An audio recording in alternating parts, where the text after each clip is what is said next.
for joining us at FutureMoneyTrends.com. I'm here with a very interesting person. He's actually the MC of Libertopia, Stefan Molyneux. Thank you for joining us, sir. My pleasure, thank you. Sir, you kind of turned my world upside down. I was just discussing before the interview, good 6-7 years ago, I was a, Republican, I guess, and then I kind of went to the Ron Paul movement, libertarian movement, and then I watched a YouTube video called The Story of Your Enslavement. I'll never forget that. Such an important video. I hope everybody goes out and takes time to watch it or rewatch it, because often you learn things and then you watch it or read a book 5 years later and you get so much more out of it. Turned my world upside down. Now I just hate the government in general. Right. I just want to talk to you today about the way you think, the way you look at government. The average American or the average person even possibly watching this video on YouTube, they support the government. They've got their Mitt Romney sign or their Obama sign. How do you view the government in general? Just government, it doesn't have to be the Canadian government, the U.S. government, just the idea of government. Well, I substitute. We have so many words that are programmed into us for particular responses. We're like Pavlovian dogs. People think government, it's care, it's protection, it's support, it's food for the hungry, it's healthcare for the sick, it's money for the elderly so they don't eat their own toes or whatever. So the word government has so many emotional associations, like the word God. It has so many emotional associations that I really try to avoid the emotional programming that I grew up with. So in my mind, I substitute redheads or tall guys or guys with one nostril or something like that. And so when you recognize that government is a label that wraps around human beings, that gives them opposite properties, right? So you and I cannot go and initiate the use of force, but the government has to. That's its very definition. It's a group of people in a given geographical area who have not just the right, but the obligation to initiate the use of force against everyone to achieve whatever aims the collective or they as individuals decide is right. And so when people say, well, the government has to have the right to tax, right? So I try to say, okay, the word government is a programmed word, so I try to avoid it. Because even I was programmed, you can't ever undo it completely. So I say, it's like redheads should be allowed to shoot people. That's what it really comes down to. Guys called the government should have the right to initiate the use of force against people who disagree with them. And if you say, well, redheads should be allowed to shoot people who disagree with them, everybody would be like, that's crazy. Anybody who would say that would be a moral lunatic. Yeah. What's so different about redheads? That they get all these, nobody else can use force, but redheads, man, they can totally use force. And so that's the way it is. We have this word called government, which is fundamentally a religious word. Because in religion you have the categories like the gods, the priests, and the congregation or the parishioners. They all have different moral categories, in particular in Catholicism, right? The priests can talk directly to God, the Pope is infallible, God is infallible, and the parishioners have to follow along. But in other areas you create this mantle of moral reversal called government, right? So you and I cannot go around with our neighborhood with guns and say, you all got to pay for my kid's education, or I'm afraid I'm going to have to lock you in a cage in my basement and shoot you if you resist. That would be a criminal action. But you have the government, you have taxation, and you have public schools, and suddenly, because of all this propaganda, up is down, black is white, and now it would be immoral to not do that, to not use force on people to pay for other people's education, lock them in a cage if they don't surrender their money, and shoot them and kill them if they resist. So I try to just remember that the government is a weird magic word for people that gives them opposite properties, and in no other field or sphere of human endeavor or intellectual approach is that valid, right? There's nothing in physics which says, well, if you have a different word, if I point at a rock and shout anti-gravity, suddenly it flies upwards. Yeah. There's no magic in other sciences. If I'm a biologist and I say, these are all penguins, except for this penguin is the opposite of a penguin. People would say, what? What are you talking about? You just said it was a penguin. It can't be both a penguin and the opposite of a penguin at the same time. So in no other sphere of human endeavor do we allow for these weird reversals except in the realm of politics and in the realm of religion. So we're all human beings. We all have the same rights and properties, and I would argue universal moral requirements and standards. So we can't just suddenly create this group which has the opposite. You all can't initiate the use of force to get what you want. We even say that to 3-year-olds. Don't push out, take his lunch money, don't push him over, don't kick sand in his face. But then over here, we have this magical group of people with completely opposite moral commandments. And philosophically, that's just complete nonsense. You just can't invent opposite categories and claim that you're sane. But society is all about creating opposite categories to keep us enslaved. And that's what I was sort of trying to point out. Well, it even goes to the parent and child relationship as far as the government to the average person, because example you almost touched on was a 3-year-old who does something. Let's say a 3-year-old bites another 3-year-old. Well, the mother's going to go over there and spank the 3-year-old and tell it not to, or tell him or her, don't use force. Don't use force. Oh, don't do that. So is that what you is it? Well, it starts like with there. You know, we think that the government programming starts, you know, government schools and, you know, whatever, 8, 7, 8, 9, 10 years old. And my argument is that the programming for us to accept that authority can have opposite rules than the rules they inflict on us. It starts in the crib. It starts as toddlers. You know, 70 to 80% of parents are still spanking their children statistically. And that's just those who admit it. It's probably even higher. Yeah. And even those who aren't spanking are probably still doing timeouts, which is like a little tiny prison. Or they're yelling, or they're intimidating, or they're threatening abandonment, or whatever it is. They're verbally abusing. And so we say to children, don't use force to get what you want. And we don't say that like, well, it's kind of true in certain circumstances on every full moon when there's a pelican flying overhead and the fish are jumping, don't ever do that. We say that's an absolute. Like I worked in a daycare, and that's what you do. You say to the kids, don't use force to get what you want. But then, when the kids grow up and start to question the system and they say, wait a minute, are you saying I'm $250,000 in debt just for being born? Are you kidding me? I owe a house because you all couldn't control your spending? Isn't that just theft? Suddenly it's like, well, see, that's different. Or wait a sec, if I don't pay money to these people in blue suits, they can shoot me? How is that not the exact opposite of what I was told 3? And then we get all relativistic and social contract. We invent all these exceptional categories. So I'm just saying, you know, somebody asked me once, said, what do you want on your tombstone? Well, first of all, I don't want a tombstone, I'd love to live forever. But secondly, should that prove to be, you know, plan B would be, he listened. Because all I did was, when I was a kid, I really listened to the moral instructions that I was given.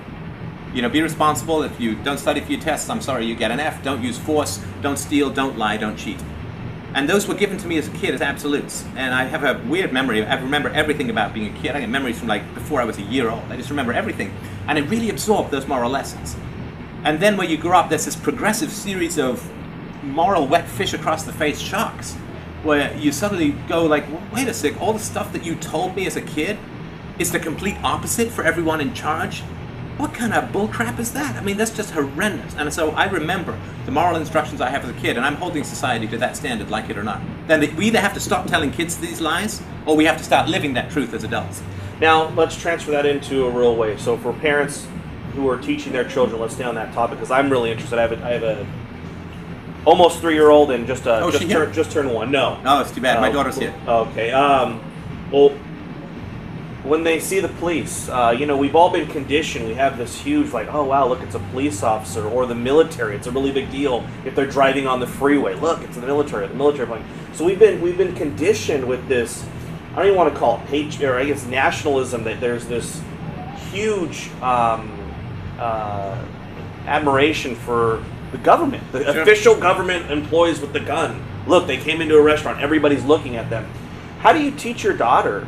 I'm too embarrassed to introduce the world to my daughter. Not your daughter. No. How do you teach a child in general when they see the police? How do you explain the government to them? How do you explain this? Beast? I haven't come to that point yet. I want to be very careful to not inflict my conclusions on my daughter, which is true for just about everyone. I make arguments. I try to make them compellingly, hopefully entertainingly, but I don't want to inflict my conclusions on her.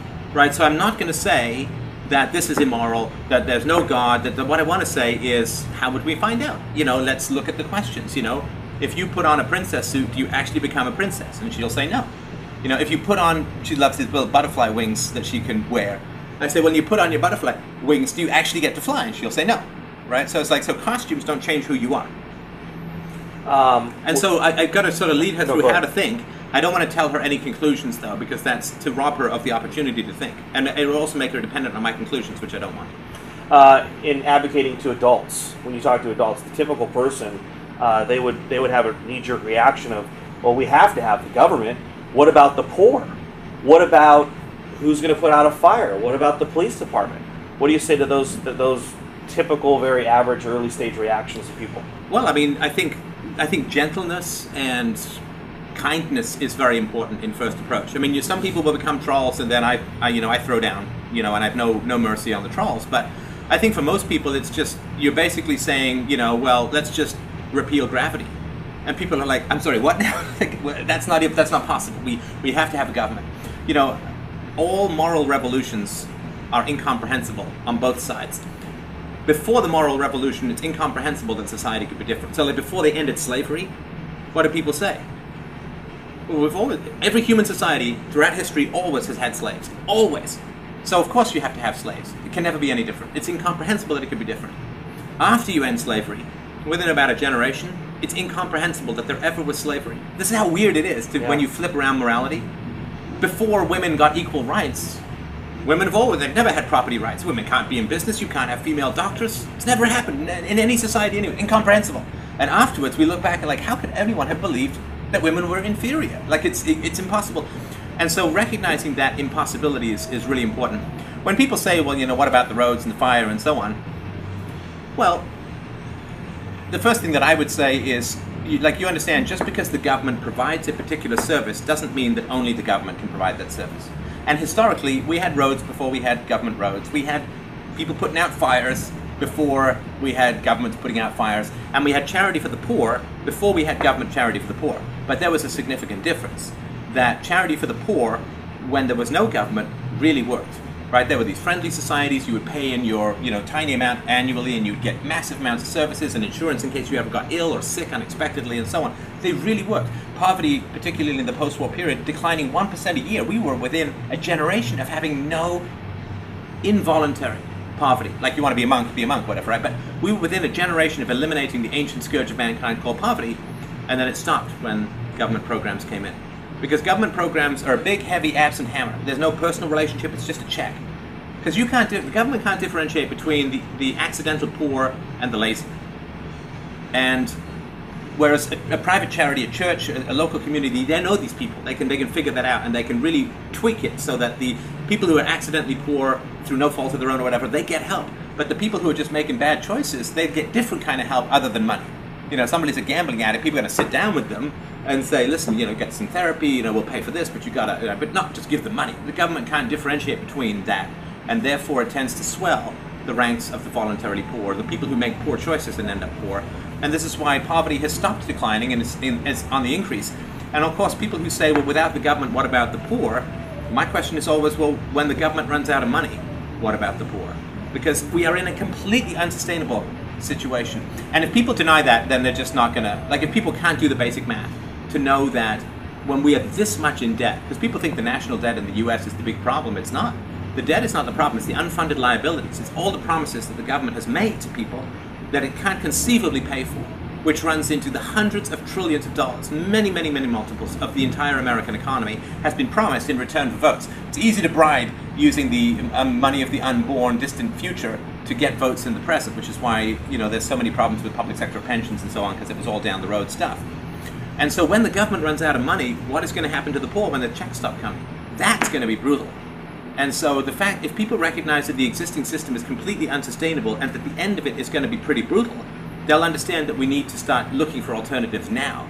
Because if people say the government is helping the poor and they don't accept that they can't continue to help the poor because of debt and inflation, then I just have to move on, because then they're just denying that 2 and 2 make 4, and you can't teach math to people who can't count. When things get bad, people are conditioned to believe that they need more government. So that when this thing comes crashing down, this is obviously a window of opportunity for libertarians. Yeah. When you look at the presidential election in the U.S., for example, do you feel that it's almost better to have the politician that is advocating bigger government be in office when this thing comes crashing down? Yeah, absolutely. I mean, this was my concern 5 years ago with the Ron Paul campaign, that if Ron Paul did get into power, and he actually got to achieve what he wanted to achieve in terms of significant cuts to the government, I mean, we think of, like, you know, government workers or government dependents like, oh, well, we'll cut their funding and they'll just deal with it. They don't. They don't. I saw this in England. I grew up in England in the 70s, and Thatcher was taking, in the 80s, Thatcher was taking on the public sector unions and all that, and they went mad. I mean, they rioted, they burned things down, they attacked people, they stoned cops, they drove, you know, all of their trucks down the highways incredibly slowly, which, you know, doesn't sound that bad until you're in an ambulance and need to get to a hospital, right? Yeah. And people got killed. And they had to bring out the National Guard, you know, shot people with rubber bullets and so on, and that's nothing compared to what would happen in the States. And so in the States, if you really cut government without there being an intellectual understanding of why it's necessary, and hooking into people's care for their children, if you love your kids, you can't be loading them down with debt and more regulations, bigger government, it's just horrendous. And so if Ron Paul did get in, there would be blood in the streets. There would be photographs of policemen clubbing teachers who refused to give up whatever it is he was asking them to give up or telling them to give up. That would be all over the media. The media would condition everyone to say, this is what happened. Everything was peaceful, now we've got a libertarian in power, and look at what is happening. And it would put the movement back for hundreds of years, I think, because then it would be like, if everyone would say, oh yeah, I remember when we had that libertarian, you know, all the history books would say the same thing, so it's way too late. You cannot, you know, don't get promoted to the captain of the Titanic, you know, 2 hours after it's hit the iceberg, because all then people remember is, hey, remember who was captain of the Titanic when it went down? The system is so far gone. We got to just step away from it and keep saying it's terrible, it's terrible, it's terrible, because if we get involved, we will be associated with the catastrophes. One final question. You know, individuals find themselves in this state that if they don't pay their taxes, they will be separated from their family and they will end up in prison. Yeah. But at the same point in time, being robbed by the government is wrong, and they want to do the right thing. What have you decided as far as in your own life? I mean, just do we just have to just deal with this beast for now and then? No, I mean, I don't really deal with it. I certainly pay my taxes and I obey the law for the simple reason that if somebody puts a gun to my head, I have no moral responsibility anymore. Right? I mean, where force enters the equation, the only immorality you can focus on, if you're rational, is the force entering the equation. The response of the victim has no moral content. It's not immoral to pay taxes. If you don't want to pay taxes, don't pay taxes. But I mean, I suggest that, you know, obey the law because the consequences are so negative. And the problem is, of course, that the people are so conditioned to believe that you owe the government taxes because of a social contract, because they educated you, because they built the roads, and because people think that taxes are going towards these things. And they're not. Taxes are going towards paying the interest on a debt that's largely fictional. And so people think that if you don't pay taxes, you're robbing the poor, and so it's all nonsense. I mean, the income tax all goes to pay interest on the debt. It's all just a Ponzi scheme. And so I pay taxes and I obey the law. I can't fight the system that is so overwhelmingly violent by taking it on in an aggressive and coercive manner. What I do is, what's important to me is to be free, to be a good father, to be a good husband, to hopefully be a good speaker and communicator of ideas, to wake people up. Because it's going to take a significant increase in the number of people who've unplugged from the matrix in order to shut these computers down. And right now, it's just way too early. I mean, if I didn't pay taxes and got arrested and went to jail, and it would be bad for the people I love in my life, it would be bad. I wouldn't be able to get a chance to do what I do in terms of speaking about things. And most people would just say, oh yeah, so those idiots, they don't pay taxes, sure they go to jail. That's what should happen. Yeah. And so, I think there's a strategy involved there, and I don't think there's any ethical responsibilities once you're in a state of being forced either way. If someone would like to learn more about you or see your work, where's the best place for them to go? They can go to Free Domain Radio. I'll look at the camera and say this. They can go to freedomainradio.com. I'm on YouTube /Free Domain Radio.